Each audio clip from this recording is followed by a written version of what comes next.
Hay una pregunta que atraviesa la historia humana. ¿Quién gobierna realmente el universo?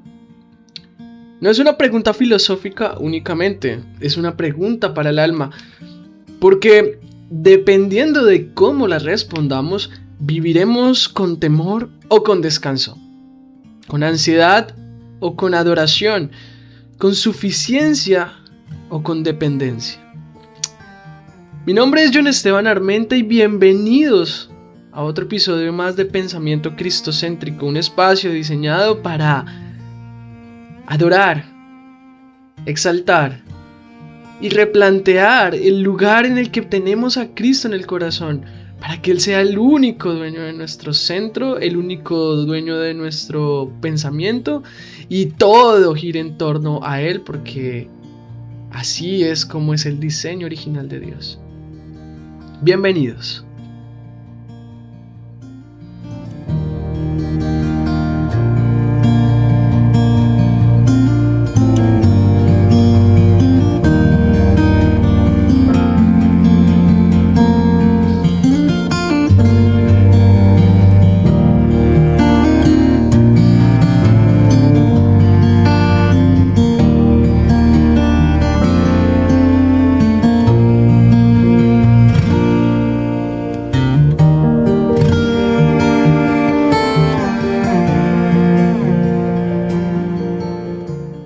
La Escritura responde sin ambigüedad: Jesucristo es el Señor de todo.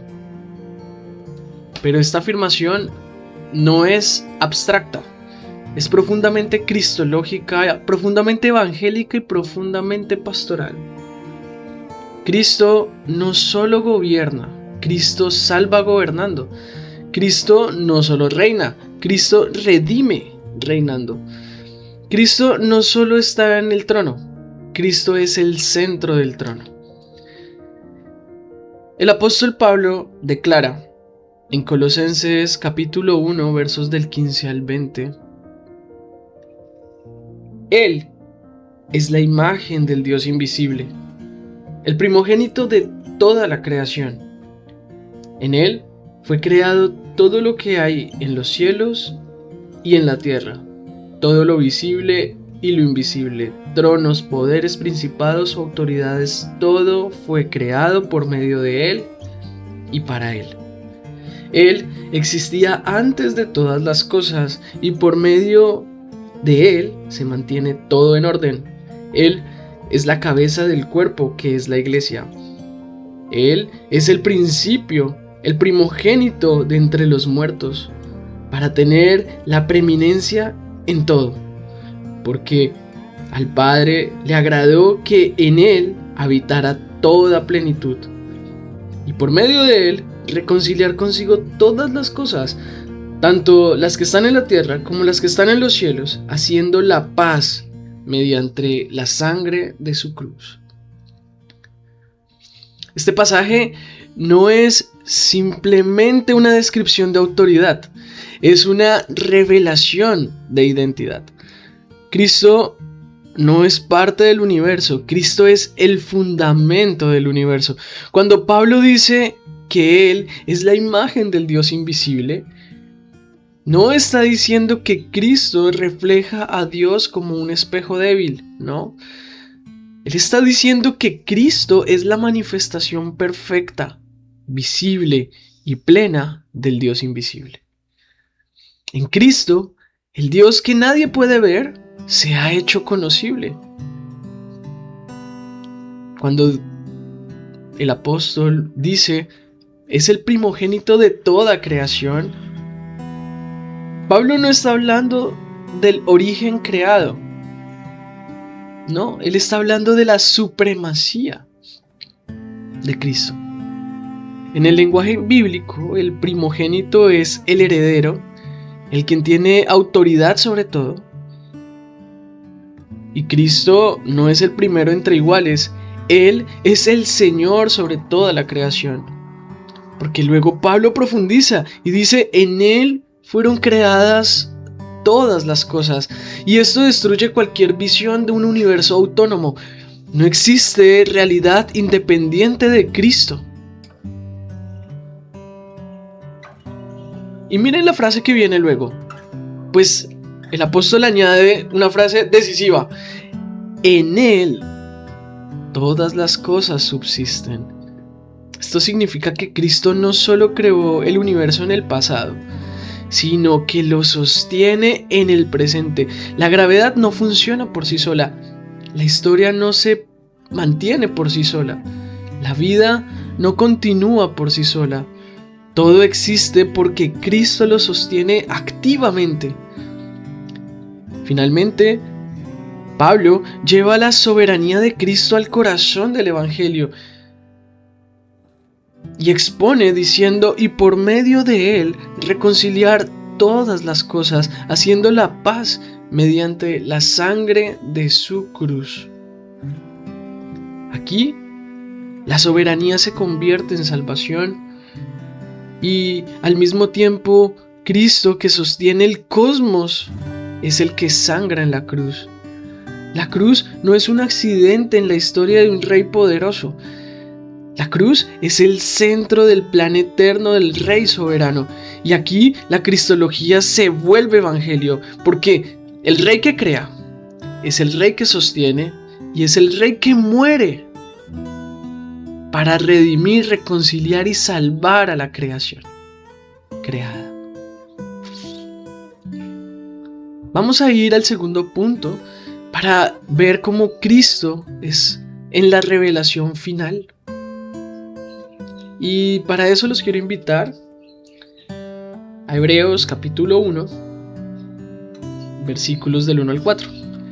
Y el autor de Hebreos abre su carta con una declaración majestuosa, diciendo: Dios, que muchas veces y de distintas maneras habló en otros tiempos a nuestros padres por medio de los profetas, en estos días finales nos ha hablado por medio del Hijo, a quien constituyó heredero de todo, y mediante el cual hizo el universo. Él es el resplandor de la gloria de Dios. Él es la imagen misma de lo que Dios es. Él es quien sustenta todas las cosas con la palabra de su poder. Después de llevar a cabo la purificación de nuestros pecados por medio de sí mismo, se sentó a la derecha de la majestad en las alturas y ha llegado a ser superior a los ángeles, pues ha recibido un nombre más sublime que ellos. Aquí se nos muestra la culminación de la revelación. Dios no solo habló, Dios habló progresivamente, pero ahora ha hablado definitivamente en el Hijo. Cristo no es un mensaje más. Cristo es el mensaje final, el mensaje de los mensajes. Él es todo lo que necesita comunicarse por parte de Dios. Pues el texto continúa diciendo que Él, Jesús, es el resplandor de su gloria y la imagen misma de su sustancia. Esto es lenguaje de absoluta divinidad, pues Cristo no solo refleja la gloria de Dios, Cristo es el resplandor de esa gloria. Cristo no solo representa a Dios, Cristo es la expresión exacta de su ser. Y luego viene una de las frases más importantes para entender la soberanía de Cristo, diciendo: y sustenta todas las cosas con la palabra de su poder. Aquí encontramos una imagen profundamente dinámica. Cristo no sostiene el universo con un esfuerzo externo, sino lo sostiene con su palabra. El universo no es independiente. El universo depende del habla continua del Hijo de Dios. Y luego el texto dice que Cristo hizo la purificación de nuestros pecados, se sentó a la diestra de la majestad en las alturas, y aquí convergen tres realidades: Cristo como creador, Cristo como redentor y Cristo como Rey entronizado. La soberanía de Cristo no es solo cosmológica, es también redentora y escatológica. Para ir a un punto más profundo, quisiera exponerles ahora lo que manifiesta Apocalipsis capítulo 5 para adentrarnos un poco más a la exaltación y la adoración de Cristo. En Apocalipsis capítulo 5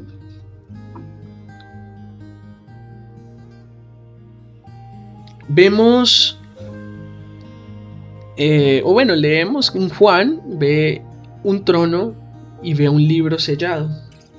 Y surge una pregunta angustiante. Y dice, ¿quién es digno de abrir el libro? Y nadie en el cielo ni en la tierra pueden hacerlo. Y Juan llora. Y dice el versículo 4, yo lloraba mucho al ver que nadie era digno de abrir el libro, ni de leerlo, ni de mirarlo. Y uno de los ancianos me dijo, no llores, pues el león de la tribu de Judá, la raíz de David, ha vencido y puede abrir el libro y quitarle esos 7 sellos. En ese momento vi un cordero en medio del trono y de los 4 seres vivientes, y en medio de los ancianos estaba de pie y parecía haber sido inmolado. Aquí está el misterio central del cristianismo. El león reina como cordero. La autoridad absoluta de Cristo se expresa en su sacrificio absoluto, y entonces el cielo estalla en adoración. Digno eres de tomar el libro, digno de abrir sus sellos, porque tú fuiste inmolado, grita el cielo. La dignidad de Cristo no proviene solo de su poder, sino de su entrega. No solo de su trono, sino de su cruz. Y toda criatura declara, al que está sentado en el trono y al Cordero sea la alabanza. Cristo es adorado como Dios junto con el Padre y en perfecta unidad de gloria. Aquí la soberanía de Cristo no es opresiva, es salvadora. El Evangelio nos revela algo crucial. El ser humano no busca a Dios por sí mismo. Espiritualmente está muerto, está ciego, está esclavizado. Pero Dios, en su soberanía, actúa primero. La gracia no responde al mérito humano. La gracia crea el deseo humano de buscar a Dios. Aquí brillan las doctrinas de la gracia, porque si leemos con cuidado no podemos venir a Cristo sin su intervención, pues Dios es el que salva por su voluntad soberana, y es en la cruz donde realmente se ve esa redención eficaz que hace posible la salvación, pues es cuando Cristo muere que llama eficazmente al corazón a despertar, a abrir los ojos y ver. Y ese llamado eficaz, esa gracia, no se puede resistir. Es Cristo mismo, por medio de su Espíritu, el que sostiene al siervo hasta el final y lo va perfeccionando de gloria en gloria y lo va llevando de gracia sobre gracia. Y lo va manifestando en perfección hasta que la obra sea culminante y la iglesia sea igual a la estatura del varón perfecto. Todo esto no disminuye el amor de Dios. Al contrario, lo hace infinitamente más glorioso, porque el amor de Dios no depende del hombre. El amor de Dios crea al hombre de nuevo. La cruz no es un plan B, es el plan eterno del Rey soberano.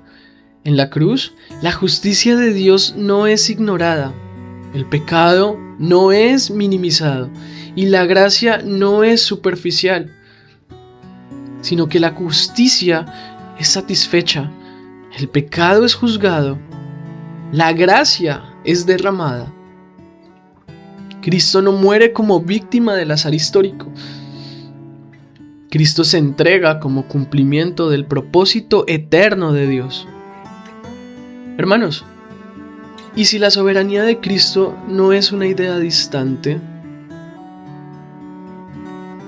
Y si empezamos a ver en esta verdad una realidad que sostiene cada respiración de nuestra vida, que Cristo no solo gobierna el universo, Cristo gobierna la redención y Cristo dirige la historia escribiéndola en términos de salvación. Tal vez si esa conciencia se fortalece al interior de nosotros, la respuesta final no será especulación, no será duda, será adoración. Porque si Cristo es quien dice ser en Colosenses, Hebreos y Apocalipsis, entonces no queda otra respuesta que rendirnos a Él. Y no nos vamos a rendir con miedo ni con distancia. Lo haremos con amor y con gozo. Pues Cristo reina, Cristo salva, Cristo sostiene. Y Cristo es todo en todos. A Él sea toda la gloria, por los siglos de los siglos. Amén.